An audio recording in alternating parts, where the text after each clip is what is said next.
Welcome to our mid-year 2025 low buy check-in. We are going to talk about the wins and the challenges of my low buy year so far. It has been somewhat successful, but let's be honest, there have been some low points and some cheating along the way. So if you are inspired to start your own low buy year or just want to check in on how mine is going, then grab yourself a cuppa and let's get into the video.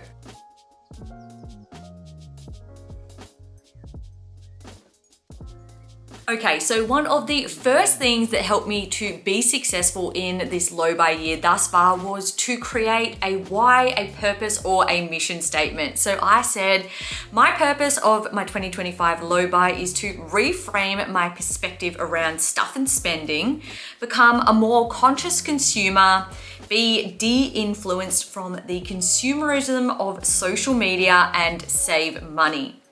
And then the outcome of that is by being more frugal and intentional, we will be able to live on less, and I will continue to have the opportunity to stay at home with Hunter. Now, if you haven't already watched my Does Money Make You Happy video, maybe go check that out as well, because that's going to play into, well, have I been able to necessarily achieve my entire purpose with my 2025 low buy? One of the other things that helped to set me up for success was to create an approved shopping list. And I've made different categories for this. For our home category, I said curtains for our living room, a bookcase for Hunter's room. I can replace any electronics or appliances that break, and knock on wood, that hasn't happened. And I'm certainly hoping that it is not going to, because while I am allowed to replace them, I don't really want to have to fork out the money to do so. And then all landscaping and outdoors, because we are kind of living in, I don't know, sometimes it's a mud pit, sometimes it's like a collection of weeds. Things are happening, but they are happening slowly, and we definitely want to prioritize getting our front yard and backyard done. For family, I said birthday presents or like other sort of presents. So like Mother's Day, Father's Day, anniversary, Christmas, obviously. Clothes for Hunter. He is, a toddler. He's growing up very fast, growing out of things. I am asking for gift vouchers for his birthday or Christmas, and the one that we got for last Christmas helped to set us up with all of his autumn winter, like more chilly clothes, and we've only had to spend a little bit of our money in addition to that, so that has been really helpful. And then experiences. I really want to prioritize experiences this year as opposed to stuff. So we've already gone on 2 family vacations, one out west with myself, Dave, and Hunter, and one down south with myself, Hunter, and my parents, and they were both fantastic. And I just feel like cultivating these memories and being able to experience our local area and our country is just so beautiful, and it's truly something that you can't put a price on. Even just things like our day trips have been really fun. And then in terms of myself, I said skincare products as they run out. But what I have been doing is, as things have been running out, I've been evaluating, do I need to specifically repurchase that product, or is there a way that I can amalgamate a couple of things into one to just have less things and to be more frugal? And then 2, also evaluating the specific brands that I buy and making sure that I'm leaning more and more towards natural, sustainable, Australian, affordable. A one-piece swimsuit, period undies, books that have been on my wish list for a while. Books is just those one thing. I was really tempted actually to say, I'm not going to buy any books this year. And truly, it's just a thing that honestly brings me joy. And I love reading myself. I love reading to my son.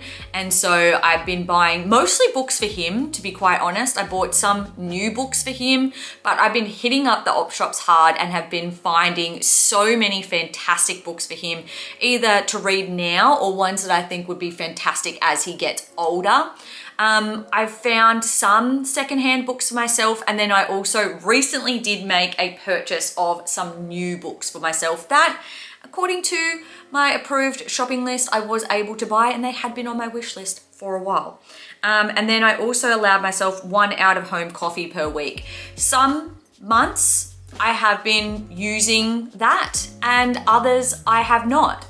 In July, I have had my 1 out-of-home coffee per week, and then in June, maybe like I had 2 for the whole month. So that is my purpose, my mission statement, and my approved shopping list. And I feel like having those from the get-go really created the framework for what my low buy is about. And I think it is really important, if you are doing a low buy, to allow yourself some purchases that you think are either 1, necessary, or 2, truly going to bring value and meaning to your life. Because the more confined and restrained you make it, the more frustrating it's going to be, the more that you're going to feel like you are depriving yourself and not being able to have the things that you do use and do enjoy. And I think that there needs to be a balance, and that's one of the big takeaways that I've learned already this year, is you need to strike a balance between low buy, frugal living, all of these different things, and being able to purchase things that you need or want in life, and doing so with the mindset and the framework of whatever it may be that is aligned with your values, whether that's sustainability or frugal living or slow living, etc. A third helpful tip is to create a no-buy list. Now, things that I put on my no-buy list were Aldi middle aisle purchases, candles, home decor, stationery, new clothes, technology, flowers, random books, toxic cleaners, and things specifically for YouTube that I'm just using for an aesthetic type purpose rather than like a meaningful, I'm going to use this long-term type purpose. Now, this is where my low buy has been somewhat unsuccessful, in the fact that I created this no buy list and I have in fact been breaking my own rules. So I have not bought candles, technology, flowers, toxic cleaners, or things specifically for YouTube. So that's fantastic. At least 50% of the things on my no buy list I have successfully avoided, and I love having fresh flowers in my house, so it actually makes me sad that I don't get to buy them. But equally, I know that if I were to buy some each week, it would be like $10 or $15 I'd be adding on my grocery bill. So it's over the long term saving me quite a bit of money. But I have bought 1 item of home decor. I bought this lovely vintage artwork that I found at an op shop while I was down the coast on our family vacation. I have also bought new clothes. I have bought 1 new item of clothing and maybe 5 second-hand pieces of clothing, including this lovely jumper. I have bought myself some random books, maybe like 2 or 3 things from the op shop that weren't actually on my wish list. I just saw them at the time and impulse purchased them. What else? Oh, and I have also bought 1 item of stationery, and that is a large desktop calendar. I bought that from Aldi, so it's kind of also an Aldi middle aisle purchase. Now, while that is especially useful for me in the sense that I use it every week, I have 2 YouTube channels. Over the 2, I put out 5 weekly videos, so it's a great way for me to visualize and plan out my content. But equally, it's not actually a necessity. I could have totally gone on Canva and printed off a month-to-month page and done it that way, and that is what I'm going to do in the future. So it was an impulse buy. It was a practical yet aesthetic purchase that was not necessary. So when thinking about the things that I have bought, I think that there are 2 things that are coming up for me. Number 1, they are pretty much all impulse purchases that I am buying in person. Now, I love to go and support local shops, support small businesses, but I know that I am way more triggered and am way more likely to buy things if I am seeing it in person as opposed to if I'm buying online. For me personally, I don't put it in the cart and click pay now straight away. I feel like for me, there is like much more of a pause between me seeing something online and me making the intentional decision to purchase it. Whereas if I see it in person, I'm much more likely to just pick it up because I can see it, I can touch it, I can visualize it a lot more, and maybe I have that kind of lack mentality or that idea that it could maybe not be there when I go back. Whereas I know I'm more likely to be able to leave something in my cart and have it still be around and me to like mull on the decision and be intentional with it.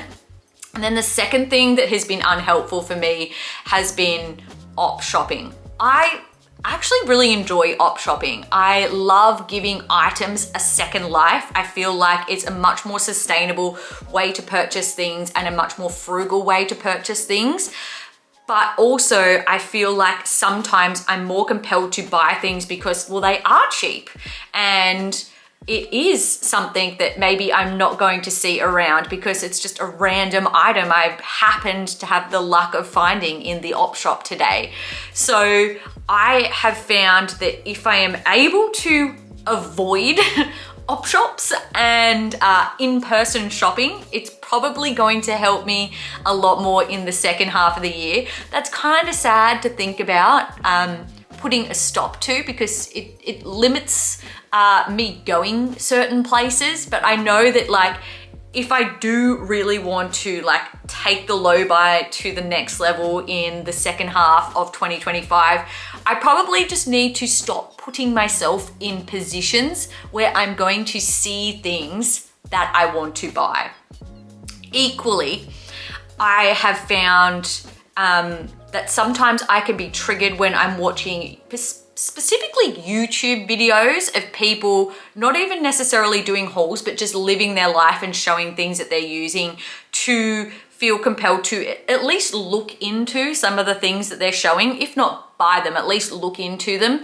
And I've definitely been unsubscribing or avoiding or skipping sections of people's videos or content where I do feel triggered or I do feel compelled to like somehow spend money. Something that has been helpful for me and may also be helpful for you if you're struggling on your low buy year as well is really leaning into romanticizing the things that I already have and romanticizing free moments, things, resources, etc.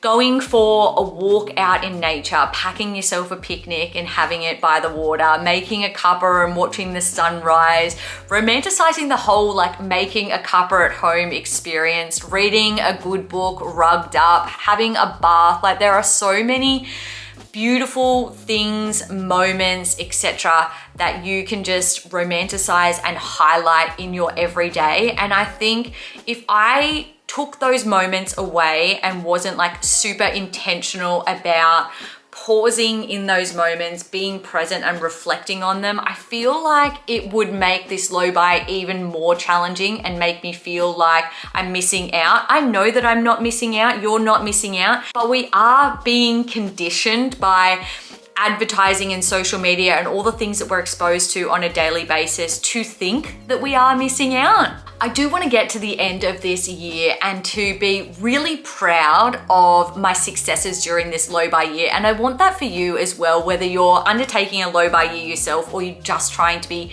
more frugal and save money. I want to get to the end of this year and to be able to see the reward, like tangibly, of what I've done this year, to be able to see that I've saved money, that, you know, the things that I have in my house are meaningful, useful, intentional, that I have directed my money towards experiences and romanticized the free things and taken advantage of the free things and lent into that and those everyday like joyful moments. And so moving forward, I am resolving to knuckle down even further on my low buy year. I have been every single month tracking my spending for every category, writing down everything, excluding shopping items that I have purchased. And I'd like to be able to see a marked difference or a decline in my category spending and the amount of things that I am purchasing each month. I do talk about